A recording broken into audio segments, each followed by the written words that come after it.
G'day guys, how you going? Hope you're all having a fantastic evening. Now, I uploaded a video a few hours ago and I did a review of this film that I'm going to be redoing.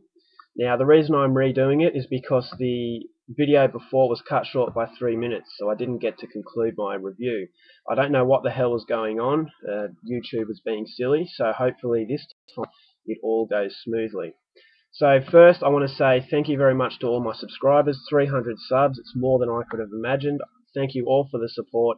It's, I keep making videos because you guys always seem to be interested, and that keeps me going. So thanks very much, 300 subs, and yeah, hopefully in the future you continue to enjoy my reviews, collection updates, and yeah, all that kind of stuff.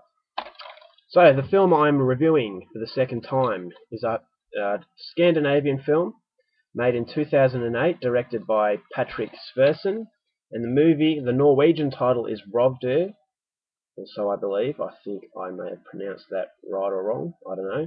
But the English title is Manhunt. Now, the story is as follows. It's set in the summer of 1974. Four friends have planned a weekend hiking and camping in the remote forests of northern Europe. At a truck stop, they pick up an anxious-looking hitchhiker. Almost instantly, it's clear that she's more than simply unnerved. She's terrified of something or someone. Without warning, the group is brutally ambushed, and when the survivors come to, deep in the secluded forest, miles from civilization, the first thing they hear is the sound of a hunting horn.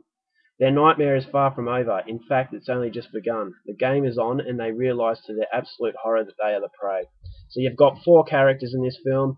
You've got a boyfriend and girlfriend and a brother and sister. So four friends, they're travelling through the countryside of Norway, and they stop at this truck stop. Now, here you get to see these typical sort of hillbillies and the stereotype where they make the city folk feel uncomfortable and unwelcome, and just making life difficult for them. So there's a little bit of a confrontation there, and they come across this woman inside this truck stop that's very, very weird. She's acting very weird, and she's pretty much jumping at her own shadow. So she's very scared of something, and they don't know what it is, but all they know is that she's acting really weird. So she comes over to the driver of this van and asks if she can get a lift with the group because she needs to get out of here. So without consulting his friends, the driver of the van pretty much says, yeah, alright, no worries. So reluctantly the group have to follow because this guy driving the van is very arrogant and he's very bossy.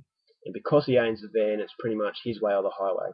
So they follow, the hitchhiker comes with them, and one thing leads to another. I'm not going to get into details because I don't want to make this review too long, but they end up stopping beside the road, and then this truck passes them. And when this truck passes them, the hitchhiker freaks out. So straight away you know something's up with the people inside this truck. And they end up ambushing them, and they take them captive. So they've been knocked unconscious, these four friends, and then they wake up in the middle of a forest. They have no idea how they got there. All they know is that they're tied up, and once they untie each other, they hear this really loud sound. It's a hunting horn. And this hunting horn is really, really chilling. Now, under normal circumstances, it wouldn't be so chilling, but in this circumstance, it's very chilling, and this is an indication that the four friends are prey for these hunters, and they're hunting them through the forest for fun, and the four friends are going to have to find a way out of here alive. So that's as far as I go with the story. I don't want to give too much away, although the story isn't, there's not a lot of depth to this story, and it doesn't rely on its story because it's a film that's been done 110 times before. Now, I'm not sure why it's set in 1974. There are a lot of similarities between this and the Texas Chainsaw Massacre, so I think a few scenes may have paid homage to Texas Chainsaw Massacre, only the start of it. So I kind of like the idea that it was set in the 70s. I'm not quite sure why they did it, but it gave it a sort of an old sort of feeling to it, even though it is a very well-made film. So the 1970s, I'm not a native sort of Norwegian, so I can't really pick out the differences between modern Norway and the Norway of old. So that really didn't get to me. I know a few people had problems with certain modernising of this era, but I couldn't pick that up because I've never lived in Norway. So for a foreigner, you won't notice anything out of the ordinary. Well, at least I didn't anyway. So apart from the setting, then we've got this film. There are two sides of people for this film.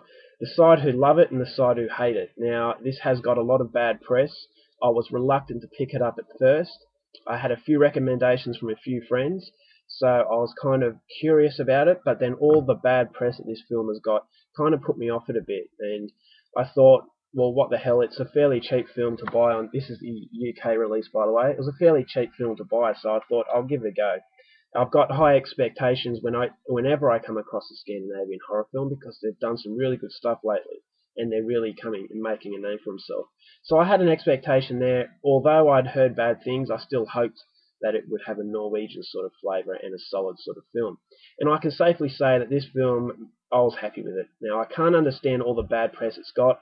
Yes, it's not the most original story, and that's my greatest uh, criticism of Scandinavian horror, is that all these ideas have been done before, so you're not going to get anything new. But it's just the way it's been done. It's very, very solidly made, and the Norwegians and Scandinavians in general, they really respect the horror genre. So they're not trying to make these far out sort of stories to get some originality into it. So that can be a bad thing, but I think in this case it's good, because they're doing films that America have done, but only they're doing them better, and they're paying homage to classics of the American horror scene, especially the 70s, where American horror was strong. So that's my only criticism of Scandinavian horror, is that it's not original. So if you want to get into this film and you want an original story with a lot of depth, then you have to look elsewhere, because this one's been done before, and you're not going to get anything new.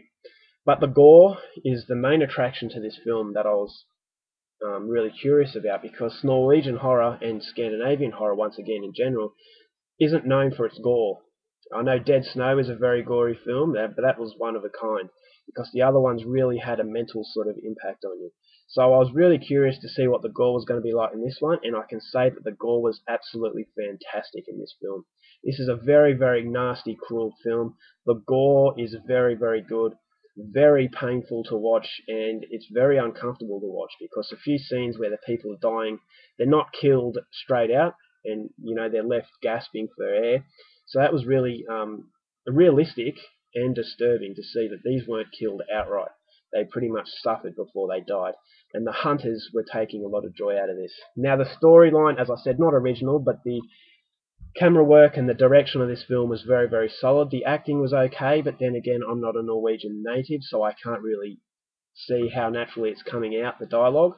But, from what I saw, it was pretty good acting. There was only one unlikable character, no character development, so you really don't care too much for the characters, but you're able to put yourself into the shoes of these characters, which creates a frightening experience, because it is just so well done. I mean, the suspense in this film is really good. They blend the gore with the suspense really, really well. There are scenes you don't really get to see the hunters that much. You just hear their whistling and you hear their hunting horns, and that creates a really, really uncomfortable feeling, because you don't know what angle these hunters are going to come from. All you can hear is the sound and the whistling, and it leaves it up to your imagination where these guys are and what these guys look like. Now, the guys, when you get to see them, although you don't see them too much, the guys weren't very menacing. They were very dirty, but they weren't very big, and obviously they're psychopaths, so that is very scary, but they just didn't have an overly menacing presence on screen, although they did some pretty horrible things. But that didn't take anything away from the film, because it came across as very real. These guys aren't superhuman. They're not 10 foot tall and bulletproof. These are very real people, and it's a very real kind of horror film. Although, there are some parts here and there that they make a stupid decision, but that's your typical horror. You've got to forgive that in some circumstances. So, yeah, they make some silly decisions, and there are some unrealistic moments to this film.